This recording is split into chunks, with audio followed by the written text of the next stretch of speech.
my time working for ST30 Inc., Steph Curry's company, I focused on the enterprise side of the company. I focused on IP and programming that Stephen owned, right? It wasn't necessarily a sports drink coming to Stephen to say, hey, we're going to give you, $1 million or more. He's valued much more to endorse. It was Stephen building out and going to the market and going to that sports drink and saying, hey, here's my platform, here's my program, here's who we're targeting, here's the mission that it brings to the, to the industry and to the market, and you should partner, right? Dope is what flows in this fam's DNA.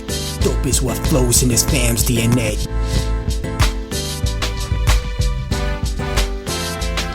What's good, everybody, and welcome to Dope Interviews, brought to you by the mighty 19 Media Group. I'm your host, Warren Shaw, and in the virtual building today, I have a friend, but she's also, more importantly, for the purposes of this show, she's a veteran sports marketing executive who's worked with your favorite players, Arlesha Amazan. Arlesha, what's good, family? So great to see you here on Dope Interviews. Hey, Warren, thank you for having me. It's a pleasure for you to be here, and life is really becoming full circle. We've met many years ago, and then kind of reconnected at a podcast conference here too. And you've gone on since I first met you to do some truly amazing things in the sports marketing space, the business space, and just you as a personal brand. So I just wanted to give you kudos in advance of some of the conversation that we'll be having here today. Oh, I appreciate that. Thank you. Anytime.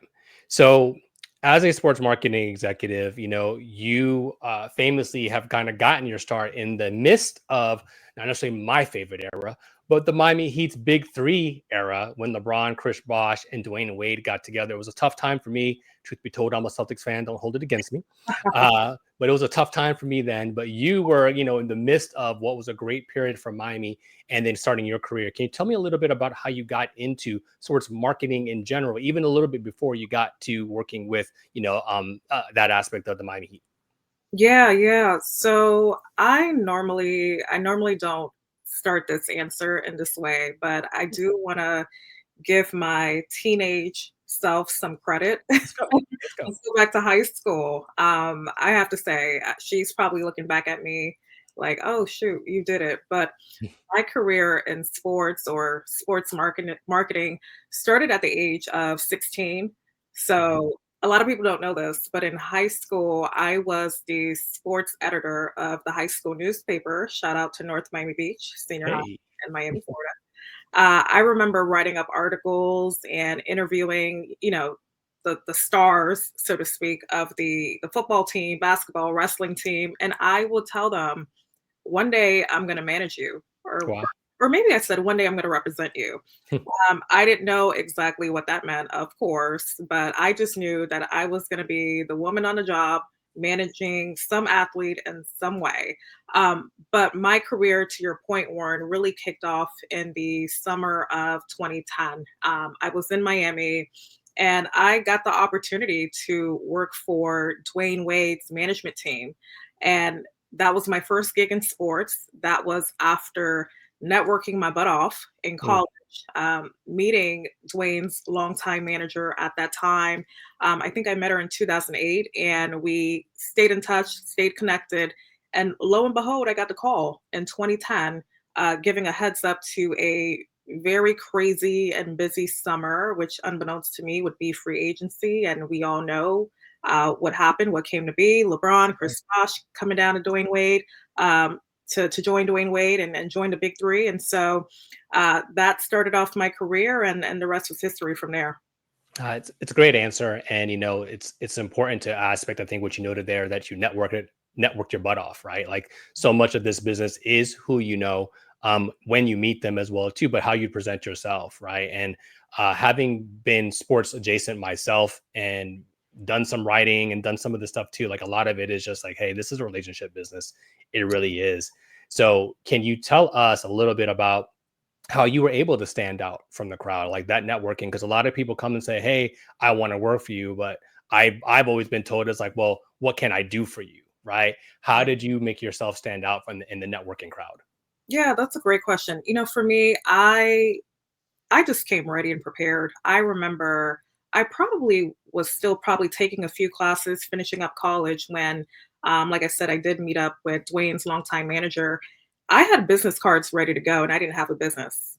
It was my name, my expected graduation date, what I was trying to do, and I crafted a strategy for myself where I knew I wanted to get on the athlete side of things. I just had this like foresight and vision that the future of sports business as we knew it back then was going to revolve around the athlete.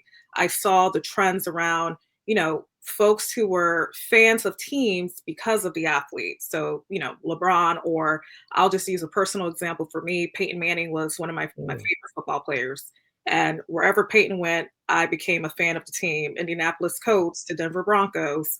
And I intentionally put myself in rooms where I knew that athlete adjacent people were going to be. So not only did I craft a strategy around what kind of rooms I would be in, I was anticipating the people I would be around and making sure that I had my layup ready to go, whether it was the business card, whether it was offering my services to say, hey, I will babysit your kids, I will do what needs to be done.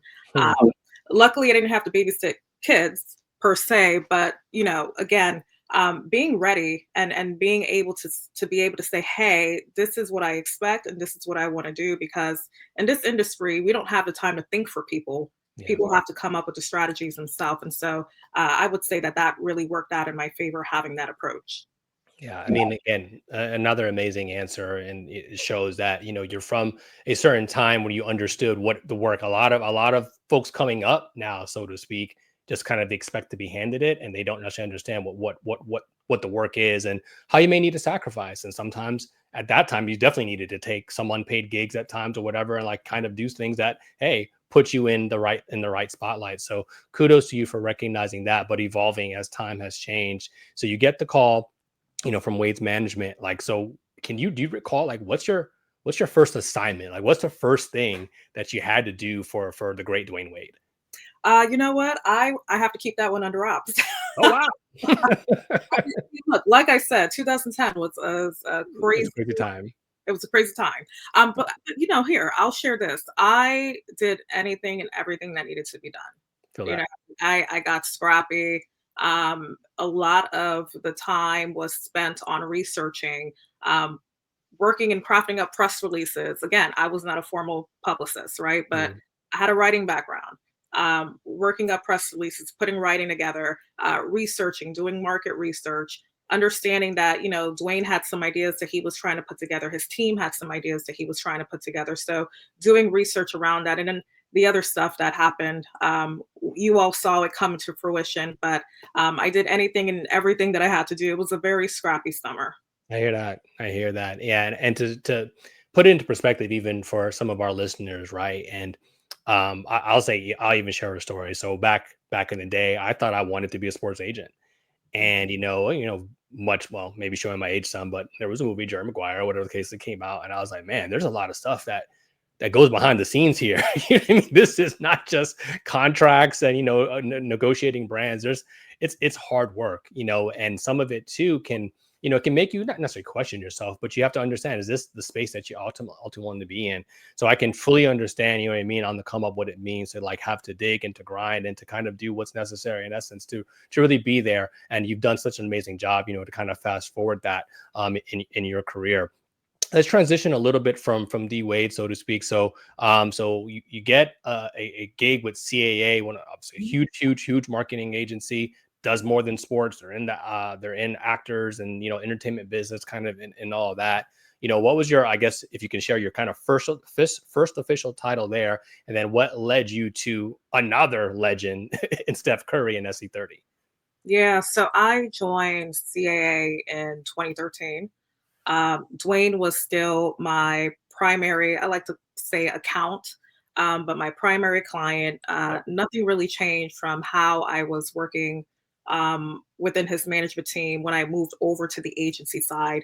Dwayne was a CAA agent, or client rather. Mhm. So that transition was seamless and smooth.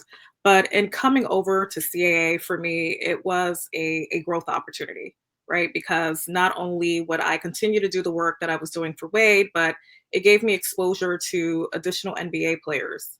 And over a span of about 9.5 years at CAA, I managed a total of 8 NBA athletes and worked with a handful Wow. of blue chip brands as well. And spending that time at CAA, I liken it to college. I grew up within the industry, within those walls, which is probably one of the best places to be in sports business.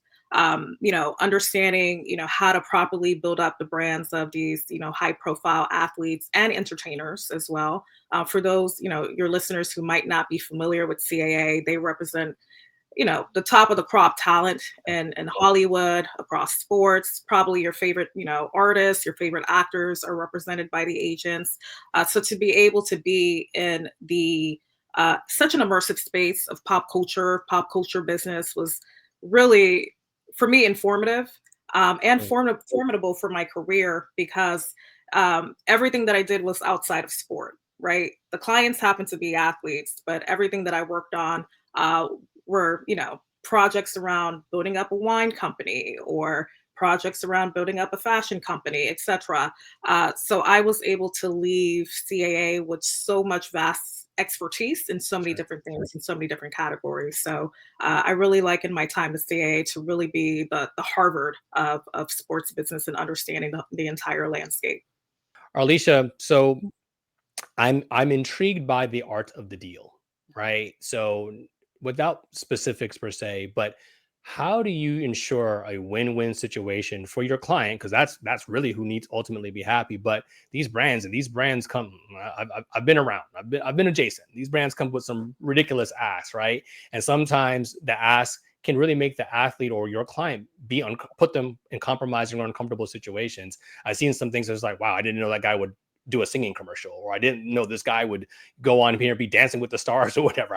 How do you ensure that it's a win-win situation, just from a broad stroke point of view? Yeah, I think that whenever you're working on any level of collaboration or partnership with an athlete or a brand, the number one thing is to actually two things is to ensure that the values align, with the athlete, the talent, whoever it may be, and the brand, and that there's authenticity there, right?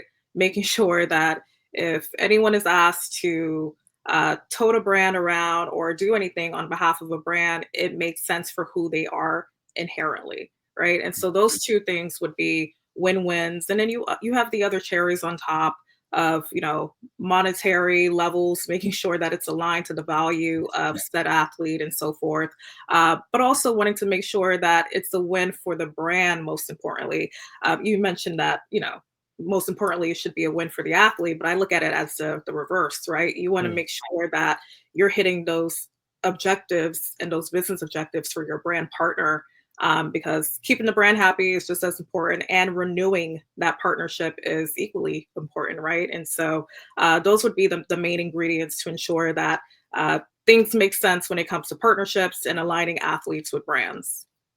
Well, it sounds like you've done an amazing job, in that. And so I do want to ask kind of like this one question before we kind of go to break real quickly. So Steph Curry, D Wade, Jaren Jackson Jr., all the various clients that you represent, what is one thing, that they would say about you? I mean, if you put them all in the room, you're like, Arlesha Amazon is what?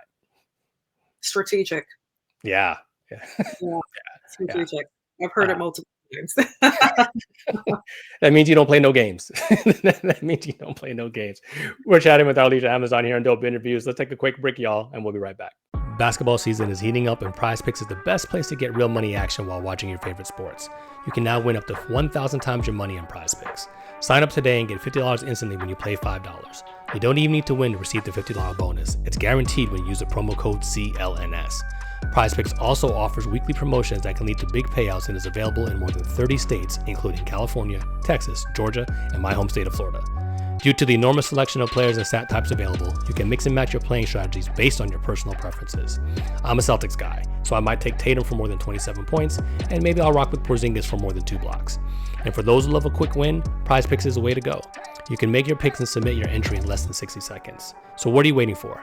Download the app today and use the code CLNS to get $50 instantly after you play your first $5 lineup. Remember, with Prize Picks, it's as simple as picking more or picking less. Again, that's promo code CLNS to get $50 after you play your first $5 lineup. Prize Picks, run your game. We're back here in Dope Interviews, chatting with Arlesha Amazan. And Arlesha, thank you so much for sharing your kind of your beginnings in the sports marketing space and well, some of the athletes you got to work with and some of those stories. I want to transition here now because this is, an interesting part of the conversation. I think even your career journey. So at some point here, you decide that, hey, you know what, it's time for a sabbatical. And I'm only going to share, from my lens in terms of not necessarily sabbatical, but a transition. So I was really heavy into the journalism side, writing and covering. And I hated waiting for athletes like in locker rooms. Like I hated it, and I could tell you one time I was on the red carpet for the Players Association Awards they had in Vegas. I don't even remember what year it was. And I was like, this isn't for me, and it's fine for I'm not knocking the community and what's done because like there's value to it. But I was like, this sucks. Like I don't like just waiting around. And I was like, I need to pivot, and I stepped away. And again, well, not so much as sabbaticals, I stepped away to recalibrate and strategically think about what I was going to do next. And then podcasting at the time was kind of in that space. So, but here you are, truly at the pinnacle, working with the world's greatest, largest, most well-known athletes, the biggest brands. What led you to wanting to step away and taking a sabbatical at that time? Yeah, so I get this question often, and I remember when I first went on sabbatical, I was getting phone calls from peers and colleagues and friends, and they were checking in like, "Hey, is everything okay? You good?" Some folks were expecting to probably hear, um, something chaotic happening on the other side or traumatic, but I say this with all of my heart that I took the sabbatical because it was an opportune time to do it. I, again, strategic for work, but also strategic for my personal life. I Facts. took a minute to take a bird's eye view and said, if I don't do this now, when will I do this? When will I get a chance to do this? Going back some more, for your audience who may not know, I took a role working for Steph Curry at his company, SC30 Inc., now known as 30 Inc. This was after my time at CAA, where I spent 9.5 years. Got a Mm. phone call from Steph's team that I couldn't say no to, joined the Curry team, had a blast with the team for about a year and a half. And I decided not to make ultimately, the full time move over to San Francisco. You know, um, I took a minute to take a step and said, what's going to make more sense for my career at this point? And before jumping into whatever I thought would come next, because I got a little plot twist at this point now, Mm. uh, it felt like a perfect time to reset, take that career break that I've always wanted to take. I remember in 2012, I wrote on my whiteboard, Eat, Pray, Love, after I saw the movie. And obviously, around 2012 is around the time I started my career. And I always said to myself, I'm going to give myself an Eat, Pray, Love moment. And this felt like the Eat, Pray, Love moment. And Wow. so answer this question in a final summation, it was the opportune time to do it. Okay. So with that, obviously, yeah, people are calling, they're asking, the who, what, when, and why, whatever the case may be. But you just knew internally, like there's nothing that happened, right? It's just like what happened is like you came to a realization that that's what you wanted to do, but there Yeah, wasn't a defining moment that was like the fork in the road, so to speak. Correct? that's right. Yeah. So while you're on sabbatical, and for our listeners, like how long was it? What did you get to do? What did you learn about yourself? And trying to understand what you would in essence try to do next. Yeah, I did a lot of nothing and a lot of everything Okay, so trust. on sabbatical. It was a great time to again reset and reflect. Um, I did a lot of career reflection during that time too, because at that point it had been, I believe, if I'm counting correctly, 14 years. So going back and understanding the patterns and trends, understanding what I enjoyed, what I probably no longer enjoyed in what I was doing, and what I wanted my career to continue to look like. Uh, During sabbatical is when I had the time to reflect on that. I also got the chance to do things and go places that I had on my list that I never got the chance to do. So finally, taking that trip to Barcelona, taking that trip to Wow. Costa Rica, um, again, just resetting and reflecting. Those were the main parts of sabbatical. And even during that time, I kicked off my podcast. Hey, it's Arlesha. During sabbatical, again, folks were reaching out and were still curious about it, and so that actually motivated me to say, hey, why don't I just start this podcast, share the journey of sabbatical, give some practical tips on how you could even plan for one, what that looks like, what you can do, because I have to imagine people were, they had their questions about what do you even do all day, right? And Yeah. so uh, that was season one of my podcast, but that was the 9 month career break for me. Yeah, we're gonna touch on the podcast here in just a quick moment, but I actually obviously listened to some of it as well, and in that I believe there's an episode, where you indicate, well, yeah, you almost went to San Francisco to live, point blank. You had figured out a way to San Francisco's expensive, so there's no two ways about that. Miami's expensive, right? But obviously you're doing well, and you more or less shifted and understood where you needed to save and how you needed to manage your money, right? And then shifted the management of that dollar, if you will, in essence, to now fund your sabbatical and your trips, if you will, right? So again, strategic, right? The word continues to come up. A lot of times in a movie like Eat, Pray, Love or similar things, while you're on vacation, on sabbatical, you might run into somebody in Costa Rica, somebody in Barcelona on the beach or whatever. Like, did you have any of those moments where you just like, wow, you're in this space, in this time, and met just some extraordinary people that kind of contributed to where you're even going to next? Yeah, definitely, definitely. And that's what I love the most about traveling, especially solo traveling. I guess it's a Mm, important note for me to bring up that all my trips during sabbatical I did solo, and that was on purpose so that I could have that freedom and space and pace to enjoy the time, and to your point, Warren, give myself the opportunity and bandwidth to connect with other people while I was out and while I was traveling. And I remember in Barcelona meeting an amazing couple out in LA, which I need to hit them up. This just reminded me.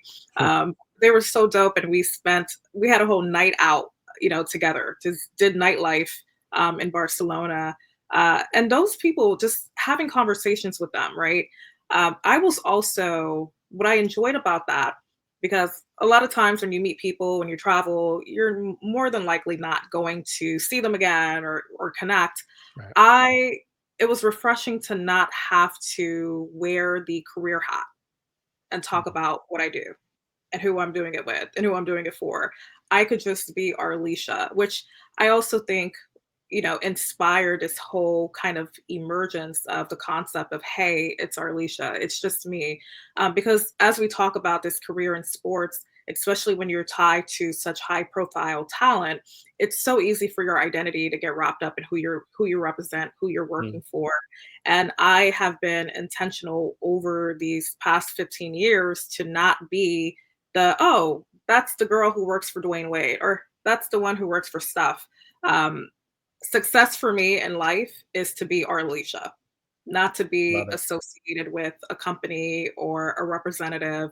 So even in those trips, to be able to just show up as Arlesha and not even talk about, that I almost made a move to San Francisco for Steph Curry.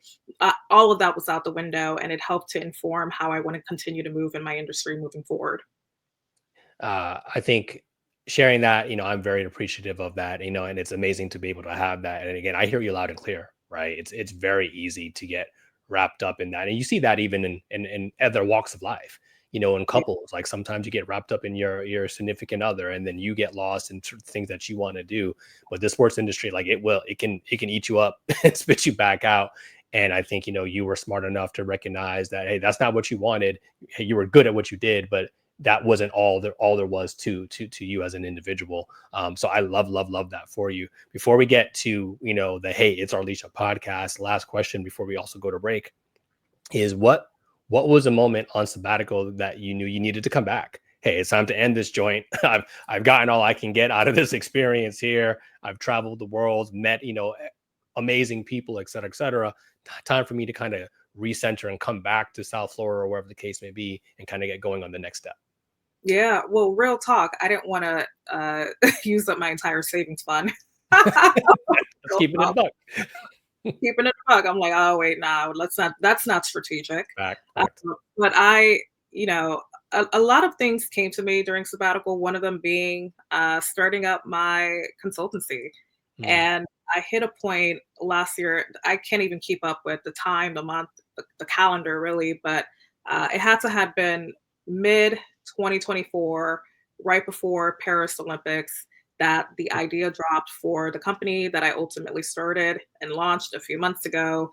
Had this conversation with, who will potentially be a client, and the stars just started aligning around, this could really be the next move. And that motivated me. As soon as I get an idea for something that excites me and motivates me. And so that inspired me to get the gear running again and come out of, my sabbatical era with my own company. well, great place here for us to take a break here on Dope Interviews. Again, we're chatting with Arlesha Amazan. Make sure you're following her on Instagram at Hey, it's Arlesha. We'll be right back here on Dope Interviews. And we're back here on Dope Interviews, chatting with my friend Arlesha Amazan. Again, make sure you're following her at Hey, it's Arlesha. So before we went to break, you talked about on sabbatical, you had an opportunity. Well, the opportunity kind of presented itself as you were thinking about, hey, what are you going to do when you come back? And Mm. one of those things is starting your podcast, right? Hey, it's Arlesha. And truly the aspect of your own identity in that. So had you ever started a podcast before, right? Had you been on podcasts previous to that? Kind of like what were the steps that you needed to take to educate yourself to be a podcaster? Yeah. So I actually started a podcast while on sabbatical, and this was a sabbatical hobby. I was just Mm, like, you know what? I'm just going to talk about my sabbatical journey and push the information out. And, as I mentioned, I had peers and colleagues who were reaching out with so many curiosities and questions about what does a sabbatical even look like. And so I said, you know what? Instead of taking multiple phone calls, and, catching up with individuals during my time off, I'm going to just share the information at scale wow. through this podcast. And I kid you not, Warren, and this is just me by nature. And I credit this to the athletes I've worked with before. When you work with champions, you just kind of move differently when it's time to execute. So credit to those guys Yep. for instilling that in me. I kid you not, I think it might have been a random Wednesday. I'm on the couch and just, hey, it's Arlesha popped up. That was already my Instagram name anyway. I ordered the mic on Amazon, got it the same night. Shout out to Amazon, last name So Amazon. I got to shout out Amazon. you need a brand deal. You need a brand deal if you don't have one already. Absolutely. And I should have, you know what? My mom should have trademarked my name. So Yeah. any listener out there, trademark your kids' names. Um, but got the mic the same night, went on YouTube, searched up some videos. I had to think about it. If this was my client, right? If this was Steph, if this was Wade, Jaren Jackson, Udonis Haslem, any one of those guys who called up and said, you know what, I got this idea for this, I would have a plan in less than 24 hours. Mm, I would have a plan in less than 24 hours. So for me, I'm like, wait, I got to give myself a plan in 24 hours. And I have no excuse. I'm on sabbatical. Like, there's no reason why I can't do this.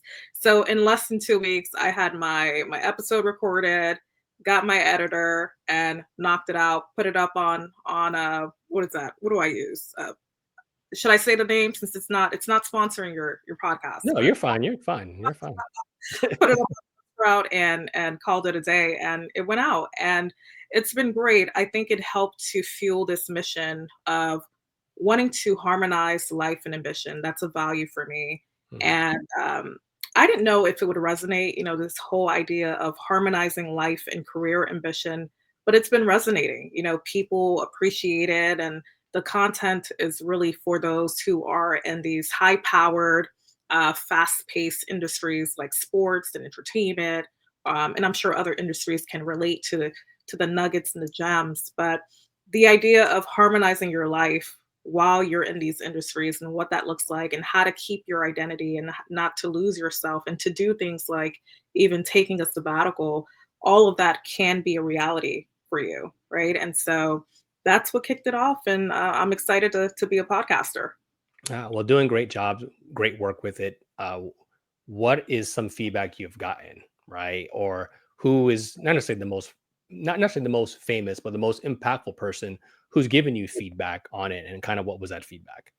I honestly, the most impactful people is just my community of close friends. Folks have been reaching out, folks in, my peers that I know in the industry, reaching out, saying that it's resonating with them. And I think, season one, which has probably the most listened to episodes, Mhm. uh, it's intriguing people because how can you be in sports and still take a sabbatical? Um, that alone has been valuable for my network, for my peers. And so everyone who's reached out, everyone who's left a review, that's impact for me. Yeah, that's what's up. That's what's up. Yeah, podcasting is hard, right? And it's different. So, as you were doing your research, to start, hey, it's Arlesha. Was there a show that you're like, hey, you know what? It's kind of like this, or do you have a favorite podcast that you listen to? And like, hey, not necessarily take tips from, but maybe get some guidance and some ideas in terms of how to structure and the cadence of your own show. Yeah, you know who I appreciate? I appreciate Myleik Teal. Okay. She has her podcast, just her first name, Myleik, which I always find to be interesting. I know folks who, when you start podcasts, and even if you research how to start a podcast or what to do, they typically tell you don't name it after yourself. But just seeing the growth that she's had over the years gave me the confidence to name my podcast after myself and name it Hey, it's Alicia. But I love her content. Yeah. She's great at sharing information in a very efficient way. She doesn't keep her listeners on for 45 minutes to an hour. I'm very intentional. I know that if my audience or if my content is being designed for people in high power or high impact industries who Gotta likely get it have in a run. Yep. exactly. Who likely have 24/7 jobs, they want the nuggets in 15 minutes. And so I jam pack nuggets and not even jam packed. Hopefully it doesn't feel rushed, but everything you get within a 10 to 15 minutes session. And my leak's really good at that. So she is someone who I looked up to for that. I love it. I love it. So you mentioned also that your consulting is starting or has started, right? And so the name of it is Champion Strategies. What kind of goes behind that? And I see you with the strategies again, but to see what kind of goes into that. And can you tell little people about what that business is going to bring to the masses? Yeah, yeah. Well, I'm so excited to kick off Champion Strategies. I launched it earlier at the top of 2025, and the focus is to spearhead, strategic efforts and support who I call the winners and the game changers of industries. Right. Obviously, I'm starting out in sports and entertainment, but my ambitions is to work across multiple industries and work with the Steph Currys of XYZ industry. Right. And the entire mission is to help those winners and those game changers increase their market impact because in my work the past years in the sports marketing space and who I've worked with, I have seen the benefit of building up platform and IP. And namely, that was the basis of my role and my time working for ST30 Inc., Steph Curry's company. I focused on the enterprise side of the company. I focused on IP and programming that Stefan owned, right? It wasn't necessarily a sports drink coming to Stefan to say, "Hey, we're going to give you, $1 million or more." He's valued much more to endorse. It was Stefan building out and going to the market and going to that sports drink and saying, "Hey, here's my platform, here's my program, here's who we're targeting, here's the mission that it brings to the industry and to the market, and you should partner." Right. I find that to be fascinating. I find that to be the next wave in sports and entertainment. You're going to see more and more talent, whether they're athletes or whomever, and you're already starting to see that they're building for the market. They're not waiting for the market to bring them opportunity. And in doing so, what I've also witnessed is, there's not a lot of people who have folks on their team who are strategy focused, who are Mm. strategy first. And the hope is that Champion Strategies will fill that gap. And I'm bullish around the whole notion of building around platform to engage the market, whether it's developing concepts, businesses, products for the market, rather than just leading on the market to bring you an opportunity. So, Arlesha, where can people find you for champion strategies, or is it same thing? You're going to go to them and approach those who you want to work with. I mean, is there? I mean, I know you're private by nature, but is there a dream list that you wish that you could share in terms of people or clients that you want to work with? Yeah, well, strategists never share their All right, place. Arlesha. Okay, all right, okay, got it. I got it. I got it. But how can they find you? How can they find you? In that specific endeavor. Yeah, absolutely. Well, definitely, I'm heavy on LinkedIn. That is where I share a lot of my industry insights and nuggets. Uh, I'm actually launching a newsletter called Champion Takes. And with Champion Takes, I'm going to be sharing a lot of philosophies and POV that's operating champion strategies. So folks can check that out if they want to understand a little bit more about what champion strategies is all about, or even in terms of just how I'm thinking about what's out there in the industry and who's winning in the game of business. And obviously, Instagram, I'm there. Hey, it's Arlesha. Folks can reach me out there as well. Final one, Arlesha. So, I mean, I've heard a lot. I mean, you've done a lot of things like kind of with the bootstraps, and you're brave enough to travel the world solo dolo. Is Champion Strategies a kind of another solo endeavor, or are you putting together a team? So how can I be down? I mean, how can 19 Media be down and help, or be involved in what you have going on? I appreciate that, and maybe finding ways to collaborate for sure. But yes, I'm starting off on this solopreneur. I think that's what they're calling them these Yeah. days. Solopreneurship. And look, it's been an interesting, fun ride so far, I have to say. But yes, the idea would be to collaborate with other winners because growth happens in collaboration. Winners, champions don't just win by themselves. We know that. So I will be looking for my team of collaborators soon. And there's folks that are already reaching out to collab, and I appreciate that. So yeah, I'm on that same spirit. Well, there's no doubt about it. You are first round material, doing first round stuff here.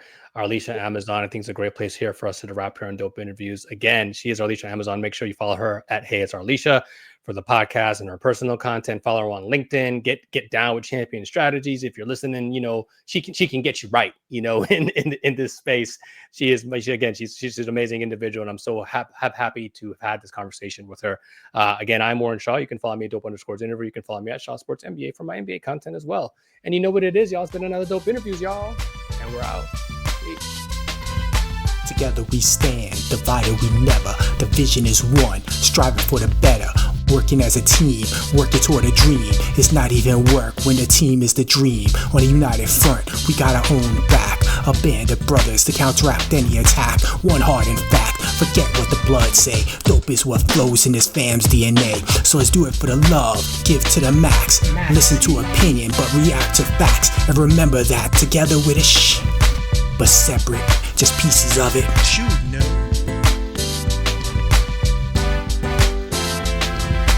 Dope is what flows in this fam's DNA. Dope is what flows in this fam's DNA.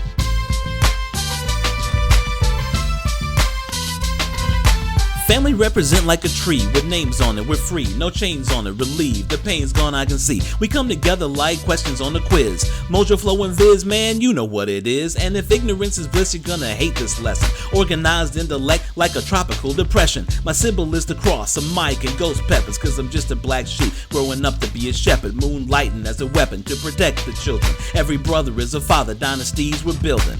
Max, J and K, Bay, and Isaiah, next level of the family foundation. Understand me?